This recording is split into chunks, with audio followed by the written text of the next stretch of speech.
What up guys, welcome back to another video. I'm Rob, and in this video I want to speak about why it is not the best idea to base your expectations on looking like your favorite fitness influencer. As a matter of fact, it's a terrible idea, and I'm going to go into depth as to why. And I'll give you a different approach that's going to be much more beneficial to not only your physical health but also your mental health, because that's equally as important.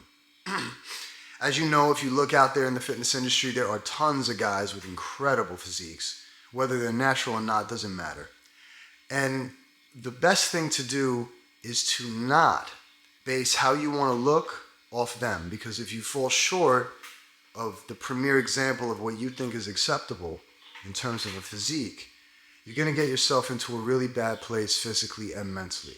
And I can speak from experience, and I'm older now, so I'm so far removed from that, but I still see guys falling into that trap, and I feel badly for them, and I want to talk about it. I'm going to give my best effort to helping you prevent that. So I want to take a couple of guys and use them as an example. Guys that are in the fitness industry, guys that have been in the fitness industry for a long time, guys that I think have really incredible physiques, and guys that I think a lot of people emulate and want to be like. And if they fall short, it messes them up. So the first example is somebody almost everybody will know, and that's Jeff Side. Jeff Side has been around for a very long time. I remember when he came out more than 10 years ago, when he blew up anyway. I remember seeing him in a shoot that he did with Louis Raphael down in Miami. Come to think of it, I've shot with Louis Raphael too. That was just another lifetime ago. Safe to say that Jeff one-upped me a little bit on that shoot. But anyway, that's where I discovered Jeff, and I saw him. I was like, holy fuck, this guy looks incredible. And right off the bat, you start to kind of want to look like that, because who wouldn't? You know, especially if you're a guy and you're young, low to mid-20s, you're really working at getting your body in check. You find sources of inspiration like that, and it pushes you to want to do whatever you can to look like that. But what I'm getting at is it's important to understand your limitations, because everybody has them, and it's important to understand the difference between you and the difference between other people. So let's take Jeff for example. Let's just break him down. You got this guy that if you've ever seen a picture of him when he was 13 years old, probably before he ever lifted a weight, he already had incredible shape. He was ripped and like total mesomorph body type, even though that shit, research proves that shit doesn't matter. But he was like, the genetics were there, you could tell. And then as he started training, he kind of came into himself. And then he was definitely in his teens when he shot with Louis Raphael. And he looked incredible. I think it was in a natural competition years ago, and he smoked 100 other guys that were significantly older than him. So using him as an example, like the premier example, because he looks like a Dragon Ball Z character, to the point that he actually changed his hair to look like Goku at one point because he knows it. If you use that as the premier example of what you want to look like and you don't reach that, what is that going to do to your mental health? Bad things. That's what it's going to do. Let's talk about why Jeff looks like that. It's really one word.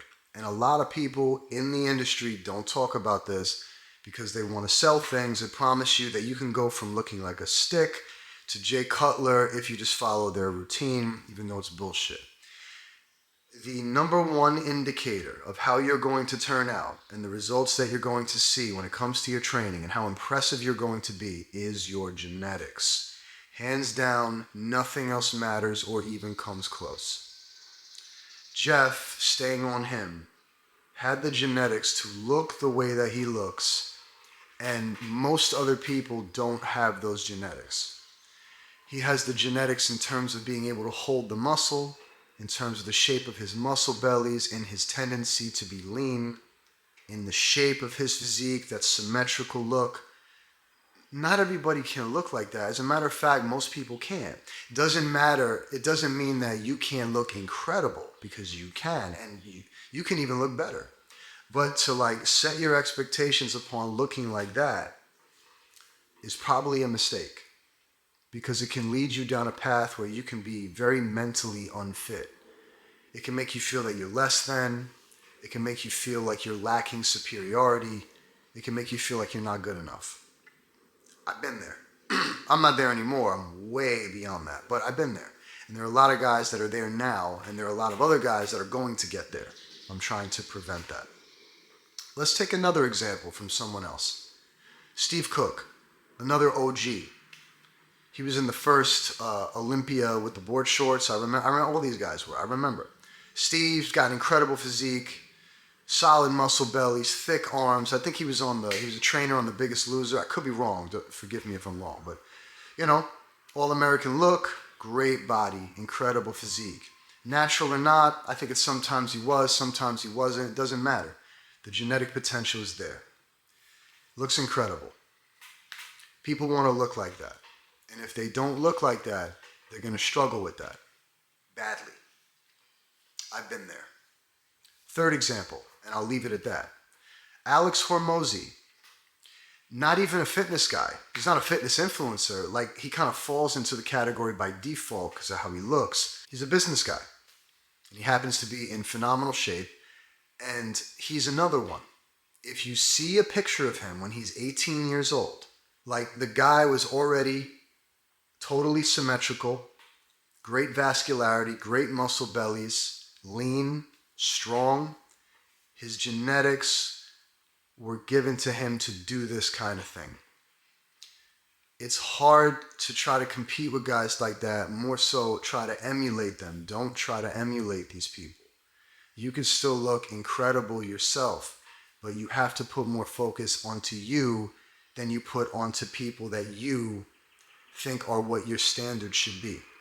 This will save you a lot of pain and heartache, I'm telling you. There are also other things that some of these guys do that you might or might not take into consideration. And I'm not accusing anyone of doing anything, nor do I want to get into this kind of discussion because I think it's ridiculous. I don't know why people care so much. But in fitness, performance-enhancing drugs are everywhere, and they are being used almost everywhere with almost everyone. I'm not saying that anyone I mentioned is doing this. I'm not accusing anyone. I don't care either way. But I'm saying that there are people that are using stuff that gives them a tremendous advantage in terms of the results they're able to see, how quickly they're able to see them, and they look a way that you can't ever look unless you use that kind of stuff. And even if you did, you still might not look like that. There's no guarantees here. Okay, so there's that too. And lastly, and this is probably the most important example, is that when you see a fitness influencer, you have to remember that their entire life and job and livelihood is dedicated to what they do in fitness.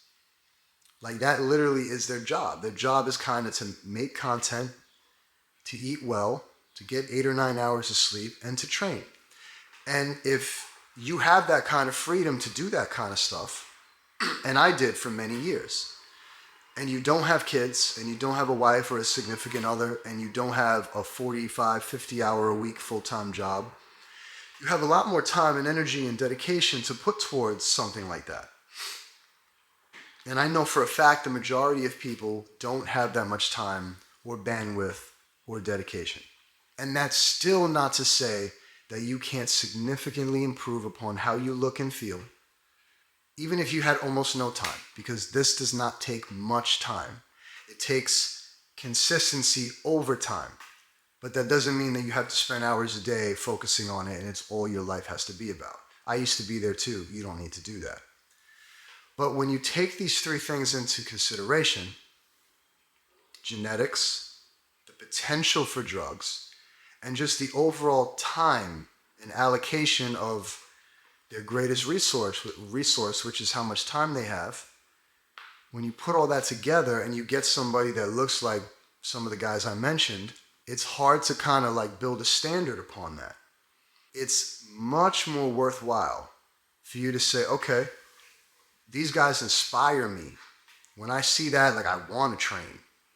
When I see Jeff posing and all that shit, you know, he's got women licking up his chest, and you know, that excites you. That's fine. Like, you can use that as inspiration, but you should not strive to be that. You should not strive to be Jeff or Steve or Alex.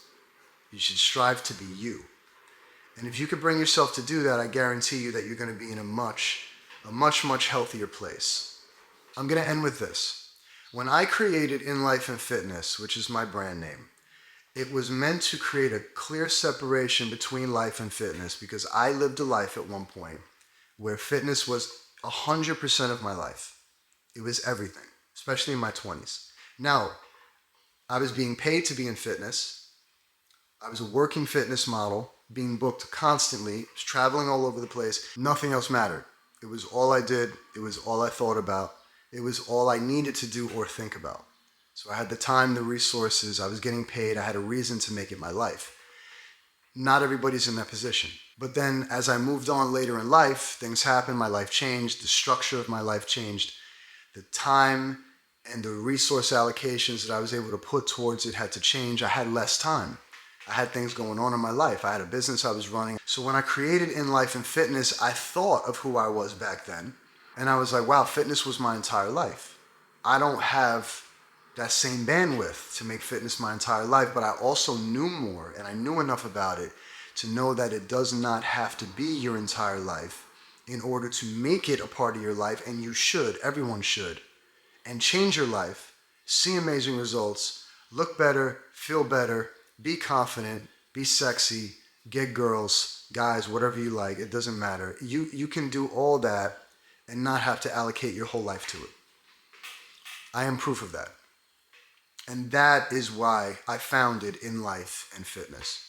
With that being said, guys, do not ever look upon someone else and use them as the standard of what you're supposed to look like, because the only person you're supposed to look like is you, the very best version of you. Remember that, and keep my little voice in your head, if you will, going forward. If you guys enjoyed the video, give me a like, consider subscribing, and I will catch you in the next one. Peace.